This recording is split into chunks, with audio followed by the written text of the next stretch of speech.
Good afternoon. So nandito na tayo sa vicinity ng Liwasan Bonifacio, no, kung saan at galing tayo dito sa underpass. Dito tayo tumawid, no. At ito yung bumungad sa atin dito sa lugar na ito. At mayroon na tayong mga mga nakikita dito na mga supporters. So yan po, no. At ito yung mga banner nila, no, bring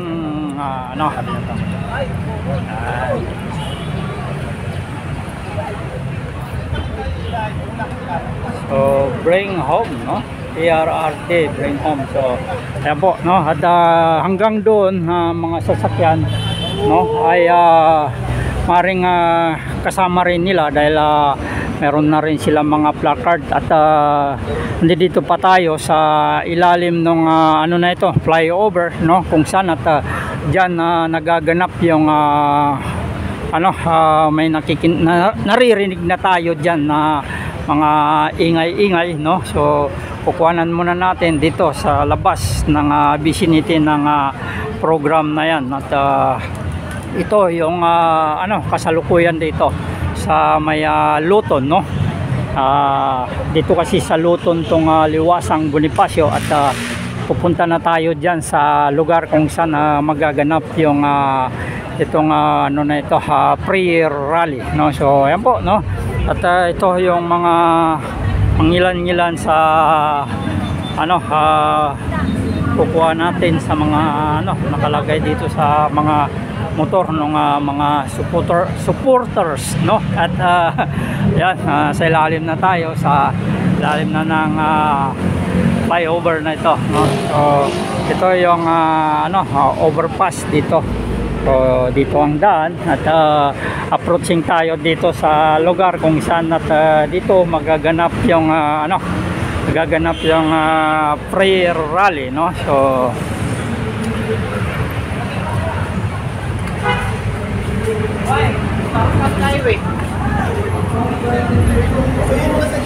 yan, marami na mga nakikita dito.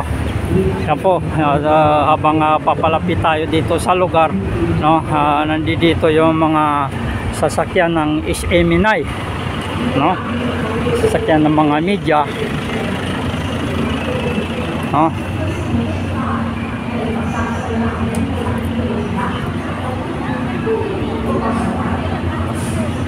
Yan yung mangilan-ngilan, no. Hindi pa natin nakikita yung mga tropa natin dito.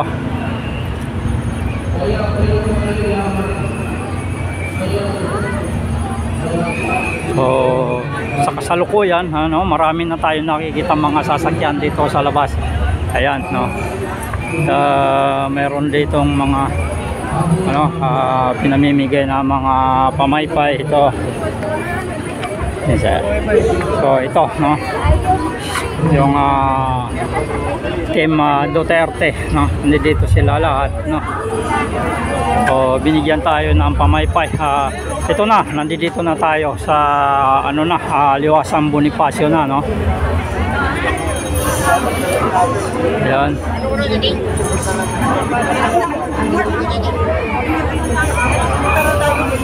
So ganito yung kasalukuyan dito, no. Ayan na.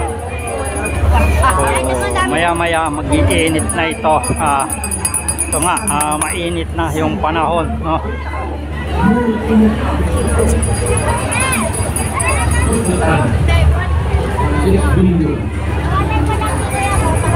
So kasalukuyan ito na yung mga pangyayari, no. Ayan.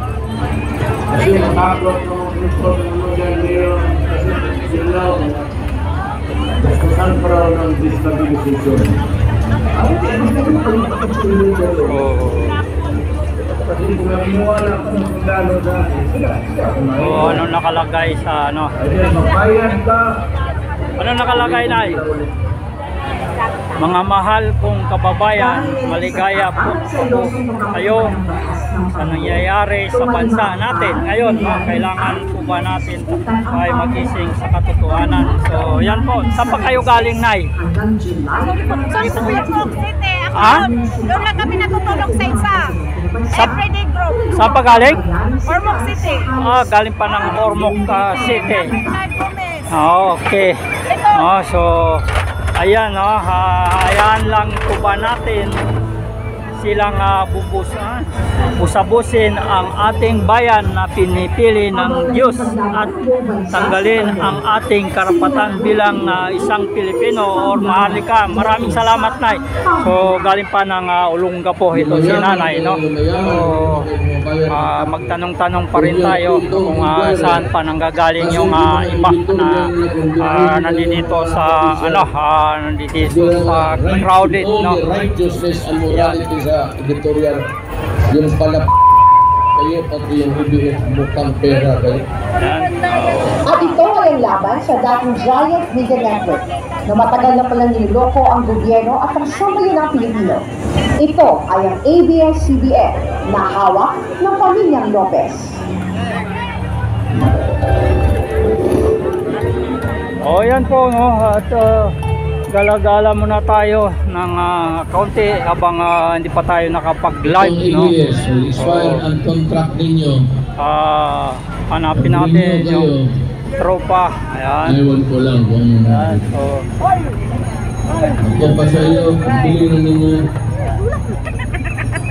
Kasi ang Pilipino ngayon lang makaganti sa inyong kalukuhan. Ito, kukuha na natin. Make sure that you will remember this episode of our time. So, stand with PRRD. I am not a Filipino for nothing. Saan pa kayo galing, Nay? Kaya hindi po sila pwedeng lumabas. Paranaque. Malapit-lapit. So, anong masasabi niyo sa nangyayari na paghuli kay no comments pa? Okay, so no comments, no? Pero galing sila ng Paranaque. Dito, baka may magpapa-unlock sa atin dito na yan. Ayan po yung kasalukuyan dito, unti-unti nang dumadami yung ating mga kababayan dito. Ito yung post office ng Luton, no? At ito yung Liwasang Bonifacio. So dito mismo nangyayari yung prayer rally na ito. Ayan po, no? Yung kasalukuyan. Nobyembre taong 2019, nang hamuli ng komedyante si Vice Ganda, ang respetadong televangelist na si Reverend Dr. Pastor Apollo Siquillo na pahintuin ng local TV series ng ABS-CBN na ang Provinciano at ngayon ang pinakita sa EDSA.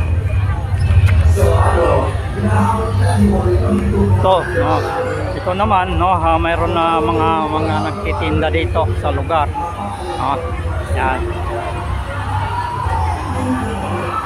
Yan. So, sir, saan pa kayo galing yan? Taga dito lang po kami. Taga dito lang. Sige. Yan, no? At yan yung mga kasama dito sa crowded, no? At habang hindi pa tayo naka-live, ipapakita ko muna yung dami na ng tao na nakikita natin dito sa lugar, no? So maya-maya siguro, no, kaya mag-umpisa na yung mga program dyan, no? Habang hindi pa nag-umpisa yung program dyan, at ito muna ang makikita dito sa vicinity ng crowded dito sa may Liwasan Bonifacio. So yan po, no, unti-unti nang dumadami yung mga kababayan natin dito, no, na mga solid, no, solid, masasabi natin solid supporter ng ating Tatay Digong, no. So yan. Balik tayo dito banda, no? Yan.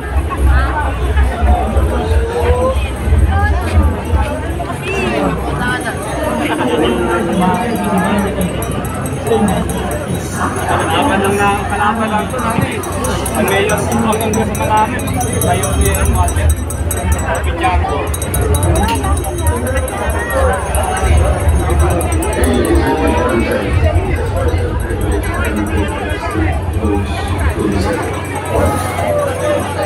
May vlogger oh.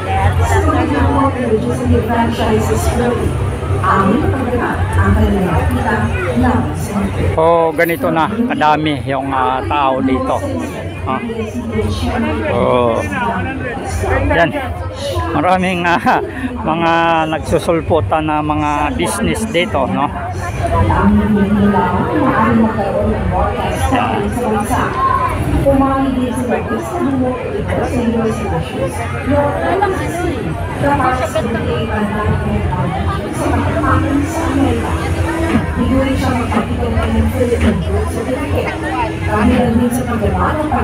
Ayan na yung makikita dito na nagsulputan ng mga business. Yan. Upang himasok ng mga banyaga sa isang Philippine media company. Pangatlo ay ang pagbenta ng ABS-CBN TV Plus na walang panlulot mula sa National Telecommunications Commission o NTC. Ininagay ng komite ang pay-per-view services ng ABS-CBN gamit ang free-to-air channel na dapat ay libre o walang bayad sa mga manunood. Sinitali ng komite ang tax avoidance scheme ng ABS-CBN gamit ang subsidiary nito na Big Beaver Digital para makamura sa pagbabayad ng buwis. Naniniwala din ang komite na gamit ng ABS-CBN ang Amcara Broadcasting Network kung saan ere ang ABS-CBN channel sa digital TV. Samantala, maliban pa sa ABS-CBN ay nabuksan din ang issue sa Meralco na pag-aari ng pamilyang Lopez. Oh, yan si Eric, no? Napapanood natin minsan sa ano. Kaya yun, natatandaan natin, no? Ayan. Dapat mabunyag sa publiko ang pagiging bahagi ng pamilyang Lopez sa oligarkiyang umaabuso sa mamamayang Pilipino. Ito pong usapin ito ay paporta talaga ng isang oligarkiya. Ang ABS-CBN po ay hindi walay sa Meralco o sa first power plant, sa first generation gas plant. Ito po isang galamay ng mga negosyo na kung saan tinutulak nila ang kanilang interes. At bilang po isa sa mga nagmamahal ng bayan, Congressman Salate, hindi ko yan nanawagan sa inyo. Na huwag lang po natin tingnan ito bilang issue ng mass media. Tingnan natin ang kabuuan na kung saan ang oligarkiya ay tinutulak ang kanilang interes o pamumulitan ng paggamit ng mass media. Para po sa katulad nitong negosyo ng pagtaas ng Pilipino. Mr. Chairman, ang Meralco Okay. ay napunta sa pamilya Lopez ng taong panahon ng Pangulong Garcia. Hindi ho yan kahapon lang. Hanggang sa ngayon po, at kailan lamang nawala sa kanilang pagmamayari. Hindi pa nag-uumpisa yung Pero programa, 55% po ng binabayaran nating kuryente ay galing sa mga planta o power plants na kanilang pinagagalingan sa pagdaan sa Meralco. Ito po mga plantang to, So medyo ang FGPC o First Gas Power Corporation, ang FGP Corporation, ay nagkaroon ng kontrata noong 1995, March 14 at July 22, 1999. Yan po ay may 25 taon, 25 years contract sa ating bansa na magtatapos ng 2025 sa mga baguhan at na tayo pa 2027. nakapag-subscribe, Ang Meralco ng panong pinirmahan ng subscribe kontratang po yan, at sila din may-ari. hits na rin ang notification bell para lagi po kayo ma-update sa mga in-upload natin dito sa lugar na ito at mga iba pang mga lugar, no? So para ma-update kayo lagi, no? So at syempre, sino tuloy-tuloy lang ang ating pag-cover sa mga ganito mga event. So magandang hapon na po at nandito tayo sa may Liwasan Bonifacio. Salamat po, salamat. This franchise,